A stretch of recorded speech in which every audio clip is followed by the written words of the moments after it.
Hello, Wednesday the 13th of August 2014. Well, I thought for today's show, oh, I've just knocked the camera. I thought for today's show I'd come down to cat level. And Katie the cat would be able to make an appearance. And the moment I start the camera, she's up and wanders off. I think she's a little bit camera shy today. Katie! Katie! Let's try this. Katie! Katie! Katie! Katie! Nothing. See, I try and do these things and nothing happens. I've just got a little parcel through the door. I don't even know what it is. I love that. Do you ever order stuff like from Amazon? Because we quite like one-click ordering. Have you got that in the States, girls? One-click ordering. Oh, I love it. So I've ordered something. I don't know what it is. How exciting is this? Do you still get really excited when you hear the letterbox go? Oh, here it is. I know what this is. It is a Nokia phone charger. Hope it's the right one. Nokia phone charger. Good. Yeah, because I've got this tiny little, very old-fashioned spare Nokia phone that I keep in the car. And I can't charge the damn thing, so I've got that now. Good, that's arrived. And where's my bits of paper? We were talking about the Manilow Girls, and you mustn't never, ever mess with the Manilow Girls. Oh, here comes the cat, hang on. Hello, darling, come on. Come on, darling. She don't quite understand why I'm sitting in her. Oh, there she is. Hello, darling. All right. Where did you go? Look, say hello to the people. Come. You can get on here. Of course you can. You usually do. I don't actually allow the cat in the main part of the house because I have an asthma problem with her, unfortunately. But she comes into the kitchen, and I often, believe it or not, it's true that I do lay down here for a little while, usually when I get in for work about, various different times, and we have a little cuddle, don't we? Hey? Go on, get up here then. And relax yourself. Yes, the Manilow Girls, because I think, was it Carl who said, yes, you're very close to me, aren't you, darling? Who said on yesterday's show that I needed to take my little bits and pieces out of it. And Joyce says, call us if you need anything done. The Manilow Girls will take care of you. We are on your side. Something for you, girls.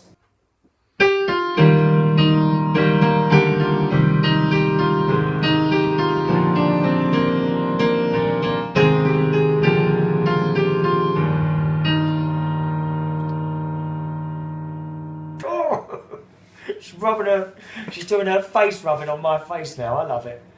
I have to be very careful she doesn't get in my eyes though, because they come up like anything. Joyce also says, do we need to have a little talk to Carl? I think, to be honest, Joyce, the warning was good enough. Oh dear. The warning was good enough. I think he'll back down now that he's heard that the Manilow Girls are on his case. Don't muck with the Manilow Girls, I'm telling you that now. Joyce also says, I think the parking people need to make a quota. Oh, I agree. I'm sure they do. It's just a way of making more money out of us, as you said. It is, Joyce. All they are is money-grabbing bastards, aren't they? It's true. Brandon says, I get where Marge is coming from, to a small degree, because they're there doing a job, but they're on the council side, and their side is trying to make as much money as possible. There is a parking warden I know in Croydon, and she was in the paper giving a parking ticket incorrectly. She is he uses a word which I cannot use on this programme. I can't say that word. I can't say this word on this programme. Excuse my French. She loves dishing them tickets out. Also, a parking warden has said to me before, when I confronted him, I do this job so I can feed my children. But then you're just making other people starve. I could go on all day, but what I'm trying to say is that we must kill all traffic wardens. Oh, Brandon, I don't know if you want to go that far. Brandon thinks we should kill all traffic wardens. I think that's going a little bit far, Brandon, dear. But thank you for the message anyway. Oh, do you know what? I've got a yellow spanner. I've got that keeps flashing on my car. I've got a Toyota Yaris, which I've had for about two years now, and it's nearly time for service. And a yellow spanner has started flashing at me on the. I do hate a flashing light on the dashboard. It worries me. I've already been in once this week, and they said they couldn't find anything wrong and turned it off. Well, it came on again last night. It is flashing at me. A yellow spanner. Very, very worrying. What else we got? Those of you that worry about numbers, and I don't worry about them too much, as you know, people watching the show may have noticed a bit of a dip in the people watching. That's because I've stopped advertising now. For about 4 weeks, I think it was, I was advertising the show every day, and it really does increase the amount of people that were watching it. And I just wanted to do it as an experiment, and now I've stopped, so it's dropped back down again. So don't worry anything about that. That's its natural level, okay? It's natural level. Last night, one of the straight boys came up to me and said, "Here, Chris, that boy over there just touched my bum." And he was laughing. I said, "What one?" He said, "That one over there." This is like a normal. I say it's not. Well, it's not a. It's a mixed pub, Belushi's, and you know, the wonderful thing about working in Belushi's, it doesn't matter what country you're from, what religion you are, whether you fancy girls or it's for everyone. Anyone goes in Belushi's, and that's it. That's why I love working there. There are no boundaries. And he touched my butt. I said, "What one?" He said, "That one over there." I said, well, I said, "I don't understand it. You know, I've been working here 5 years. No one's ever touched my arse. It's not fair. Why is that?" Anyway, so eventually, this one who had touched the other one's bum, both straight, or I thought they were anyway, he came onto the stage. And Andrew, who's the other one, he's the one who had the bum touch. Now, he's straight, right? I said, "Watch this, Andrew." So, as the bloke was singing on the stage, because the stage is right next to where I DJ, I turned around and moved my bum closer and closer to the stage, but nothing happened. Nothing happened. Andrew, in meantime, was killing himself laughing. I started, leaning over a little bit, pushing it out a bit more. Nothing happened. No one touched me. What's all that about? Maybe I'll have more luck tonight somewhere else, will I?